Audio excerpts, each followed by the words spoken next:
Om Shanti. Good morning. बाबा के महावाक्य सुनते हैं। बाबा कहते, मीठे बच्चे, तुम्हारी सच्ची बात का तीर तब लगेगा जब दिल में सच्चाई सफाई होगी। तुम्हें सत्य बाप का संग मिला है, इसलिए सच्चे बनो। पर्सन, तुम सब स्टूडेंट हो, तुम्हें किस बात का ख्याल रखना जरूरी है? उत्तर, कभी भी कोई गलती हो तो सच बोलना है। सच बोलने से ही उन्नति होगी। तुम्हें अपनी सेवा दूसरों से नहीं लेनी है। अगर यहाँ सेवा लेंगे तो वहाँ करनी पड़ेगी। तुम स्टूडेंट अच्छी तरह से पढ़कर दूसरों को पढ़ाओ तो बाप भी खुश होगा। बाप प्यार का सागर है। उनका प्यार ही यह है जो तुम बच्चों को पढ़ाकर ऊंच मर्तबा दिलाते हैं। गीत, किसने यह सब खेल रचाया? ओम शांति। आजकल समाचार आते हैं कि हम गीता जयंती मना रहे हैं। अब गीता को जन्म किसने दिया, यह है टॉपिक। जयंती कहते तो जरूर जन्म भी हुआ ना।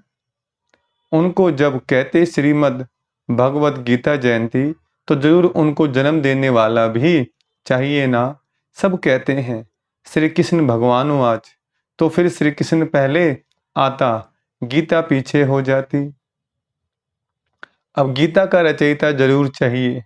अगर श्री कृष्ण को कहते तो पहले श्री कृष्ण पीछे गीता आनी चाहिए।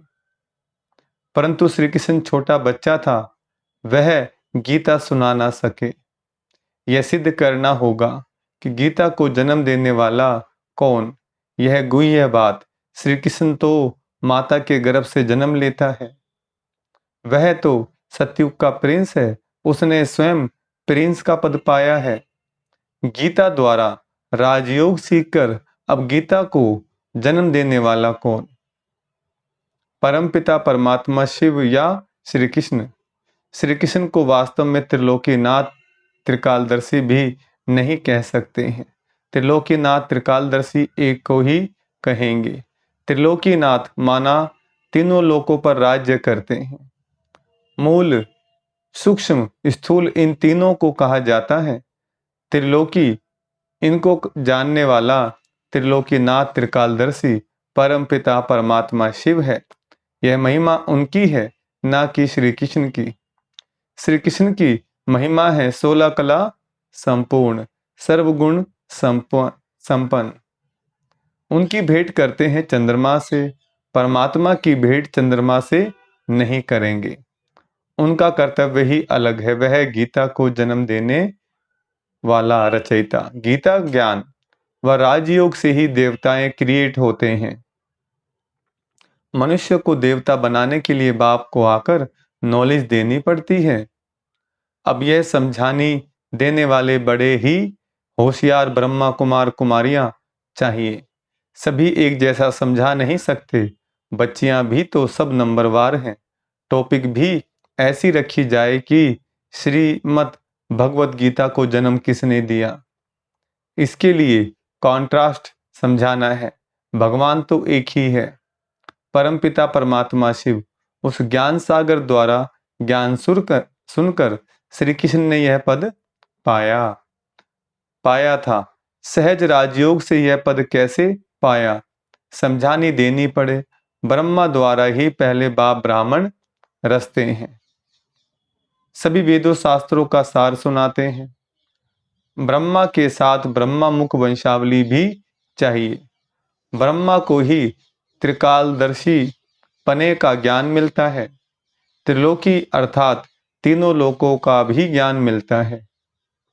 तीनों काल आदि मध्य अंत को मिलाकर कहा जाता है। और तीनों लोक अर्थात मूल वतन, सूक्ष्म वतन और स्थूल वतन, यह अक्सर याद करने हैं। बहुत बच्चे भूल जाते हैं। बुलाया है देह अहंकार रूपी माया ने। तो गीता का रचयिता परमपिता परमात्मा शिव है, ना कि श्री कृष्ण।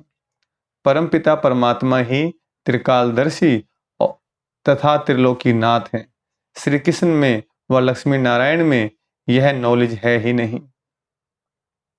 हाँ, जिन्होंने यह नॉलेज बाप से पाई वह विश्व के मालिक बन गए। जब सदगति मिल गई फिर यह नॉलेज बुद्धि से गुम हो जाती है। सबका सदगति दाता वह एक ही है, वह पुनर्जन्म लेने वाला नहीं है। पुनर्जन्म शुरू हुआ सतयुग आदि से, कलयुग अंत तक 84 जन्म लेते हैं, यह समझानी देनी पड़ती है। सब तो 84 जन्म नहीं लेते। जिसने यह गीता लिखी उसको त्रिकालदर्शी नहीं कहेंगे। पहले ही लिखा कि श्री कृष्ण भगवानुवाच, यह एकदम रॉन्ग है। रॉन्ग भी होना ही है जरूर। जब सब शास्त्र रॉन्ग हों तब ही बाप आकर राइट सुनाए। बरोबर ब्रह्मा द्वारा वेदों शास्त्रों का सच्चा सार सुनाते हैं, इसलिए उन्हें सत्य कहा जाता है। अब तुम्हारा है सत्य के साथ संग जो तुमको सत्य बनाते हैं। प्रजापिता ब्रह्मा और उनकी मुख वंशावली, यह जगदम्बा सरस्वती प्रजापिता ब्रह्मा के सभी बच्चे आपस में भाई बहन ठहरे। कहाँ भी मंदिरों में जाकर भाषण करना चाहिए। घूमने फिरने भी वहाँ बहुत आते हैं। एक को समझाया तो सत्संग लग जाएगा। शमशान में भी जाना चाहिए, वहाँ मनुष्यों को वैराग्य होता है। परंतु बाबा कहते मेरे भक्तों को समझाने से वह फट से समझेंगे।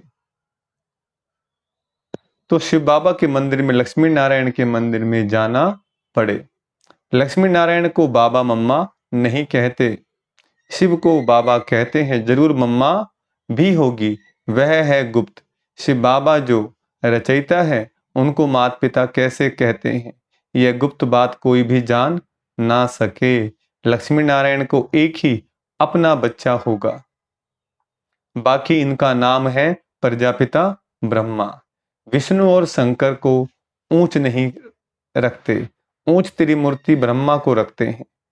जैसे रास्ता शिव परमात्मा को कहते हैं, ऐसे ही ब्रह्मा को भी रास्ता कहा जाता है। वह तो अविनाशी है ही। रास्ता अक्षर कहेंगे तो पूछेंगे कैसे रचा, वह तो रास्ता है ही, रास्ता है ही। बाकी रचना होती है ब्रह्मा द्वारा। अब ब्रह्मा द्वारा परमात्मा सब आत्माओं को सृष्टि के आदि मध्य अंत का नॉलेज देते हैं। वेद शास्त्र आदि सब है भक्ति मार्ग की सामग्री। भक्ति मार्ग आधा कल्प चलता है, यह है ज्ञान कांड।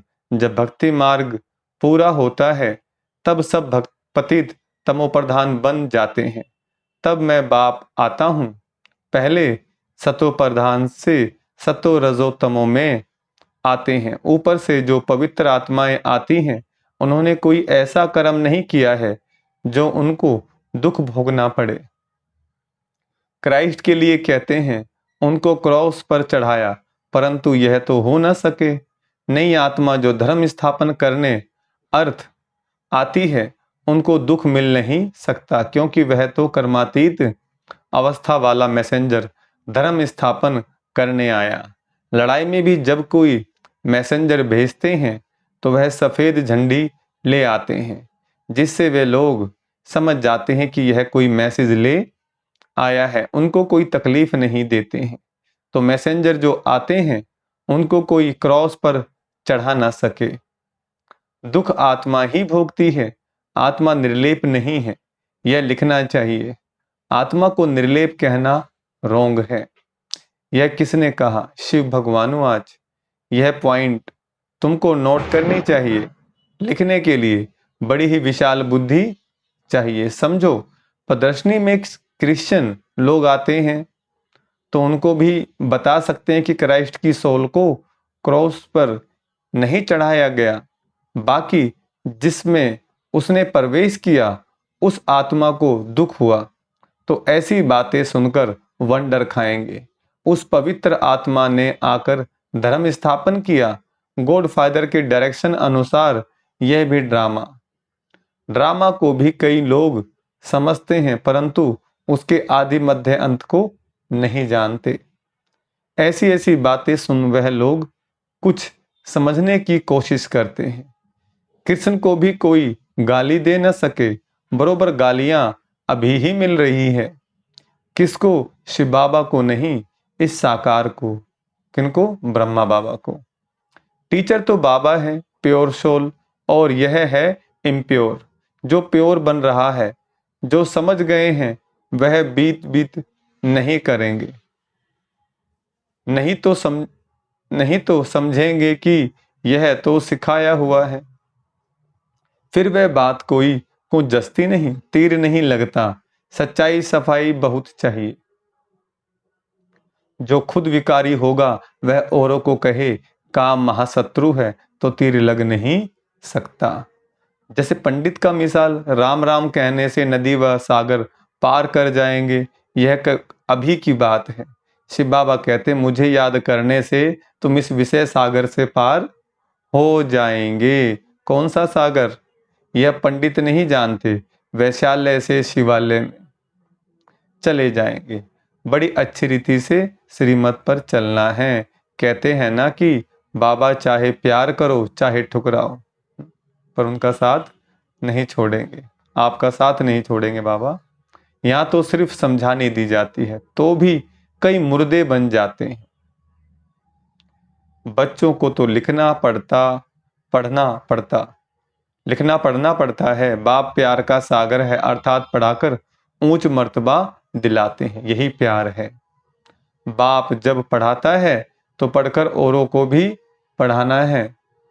बाप को खुश करना है, बाप की सर्विस में तत्पर रहना है। बाप की यही सर्विस है कि अपने तन मन धन से भारत की सच्ची सेवा करो। तुम्हें तो बुलंद आवाज से समझाना चाहिए। सभी नंबरवार हैं, राजधानी में भी नंबरवार होंगे। टीचर समझ जाते हैं कि यह देवी राजधानी में क्या नंबर लेंगे। सर्विस से समझ सकते हैं कौन कौन मुख्य बनेंगे। खुद भी समझते हैं कि हम बाबा मम्मा जितनी सर्विस नहीं करते, तो दास दासियां बनना पड़ेगा। आगे चलकर तुम सबको सारा ही मालूम पड़ेगा। हम श्रीमत पर ना चले, सब क्लियर हो जाएगा। तुम बच्चे इस समय स्टूडेंट हो, इस समय तुम अपनी दासियां बनाएंगे तो खुद भी दासी बनना पड़ेगा। यह महारानी बनना देह अभिमान है। सच कहना चाहिए कि बाबा यह भूल हुई, अभी संपूर्ण तो सभी बने नहीं हैं। इम्तिहान में जब नापास होते हैं तो शर्माते भी हैं। बाबा का रात्रि में ख्याल चला कि मनुष्य 21 जन्म कहते हैं, गायन भी करते, अभी यह ईश्वरीय जन्म एक अलग है। 8 जन्म सतयुग में, 12 जन्म त्रेता में, 21 जन्म द्वापर में, 42 जन्म कलयुग में। यह तुम्हारी ईश्वरीय जन्म सबसे ऊंच जन्म है। जो एडॉप्टेड हैं, तुम ब्राह्मणों का ही यह सौभाग्यशाली जन्म है। अच्छा, मीठे मीठे सिकलदे बच्चों प्रति माता पिता बाप दादा का याद प्यार और गुड मॉर्निंग। रूहानी बाप की रूहानी बच्चों को नमस्ते। हम रूहानी बच्चों की रूहानी बाप दादा को याद प्यार गुड मॉर्निंग और नमस्ते। धारणा के लिए मुख्य सार। पहला पॉइंट, प्यार के सागर बाप के प्यार का रिटर्न करना है। अच्छी तरह पढ़कर फिर पढ़ाना है, श्रीमत पर चलना है। दूसरा, सच्चाई और सफाई से पहले स्वयं में धारणा कर फिर दूसरों को धारणा करानी है। एक बाप के संग में रहना है। वरदान, निमित्त आत्माओं के डायरेक्शन के महत्व को जान, पापों से मुक्त होने वाले सेंसिबल भव। वरदान का विस्तार, जो सेंसिबल बच्चे हैं वो कभी यह नहीं सोचते कि यह निमित्त आत्माएं जो डायरेक्शन दे रही हैं शायद कोई के कहने से कह रही हैं। निमित्त बनी हुई आत्माओं के प्रति कभी यह व्यर्थ संकल्प नहीं उठाने चाहिए। मानो कोई ऐसा फैसला भी दे देते हैं जो आपको ठीक नहीं लगता है, लेकिन आप उसमें जिम्मेवार नहीं हो। आपका पाप नहीं बनेगा, क्योंकि जिसने इन्हें निमित्त बनाया है वह बाप पाप को भी बदल लेगा। यह गुप्त रहस्य गुप्त मशीनरी है। स्लोगन है, ऑनेस्ट वह है जो प्रभु पसंद और विश्व पसंद है, आराम पसंद नहीं। और देखो ये भी बात है, जैसे कई बार बच्चों को बड़ों की बात समझ नहीं आती, कई बार बच्चों को बड़ों की बात समझ नहीं आती, तो नाराज भी हो जाते हैं बड़ों से बच्चे। तो ऐसे ही बाबा कहते हैं, तुम भी बेशक कितने बड़े हो गए हो, कितने समझदार हो गए हो, तुम्हें भी मेरा कार्य समझ नहीं आता है। तो इसलिए जो है, बड़ों से जो आज्ञा मिलती है, शिक्षा मिलती है ना, तो बाबा उसका जिम्मेवार है और उसमें तुम्हें परेशान नहीं होना है। जो डायरेक्शन मिले उसको अमल में लेकर के आओ, अपनी बुद्धि नहीं चलानी है। मातेश्वरी जी के मधुर महावाक्य, मनुष्य का 84 जन्म है, ना कि 84 लाख योनियां। दुनिया में तो यही कहते हैं। अब मतलब समझेंगे। अब यह जो हम कहते हैं कि प्रभु हम बच्चों को उस पार ले चलो, उस पार का मतलब क्या है? लोग समझते हैं उस पार का मतलब है जन्म मरण के चक्कर में ना आना, अर्थात मुक्त हो जाना। अब यह तो हुआ मनुष्यों का कहना, परंतु बाप कहते हैं बच्चों, सचमुच जहां सुख शांति है, दुख अशांति से दूर है, उसको कोई दुनिया नहीं कहते। जब मनुष्य सुख चाहते हैं तो वो भी इस जीवन में होना चाहिए। अब वो तो सतयुगी वैकुंठ देवताओं की दुनिया थी, जहां सर्वदा सुखी जीवन थी। उसी देवताओं को अमर कहते हैं। अब अमर का भी कोई अर्थ नहीं है। ऐसे तो नहीं देवताओं की आयु इतनी बड़ी थी जो कभी मरते नहीं थे। अब यह कहना उन्हों का रोंग है, क्योंकि ऐसे है नहीं। उनकी आयु कोई सतयुग त्रेता तक नहीं चलती है, परंतु देवी देवताओं के जन्म सतयुग त्रेता में बहुत हुए हैं। 21 जन्म तो उन्होंने अच्छा राज्य चलाया है और 63 जन्म द्वापर से कलयुग के अंत तक टोटल उन्हों के जन्म चढ़ती कला वाले हैं। 21 जन्म हुए उतरती कला वाले, 63 जन्म टोटल मनुष्य 84 जन्म लेते हैं।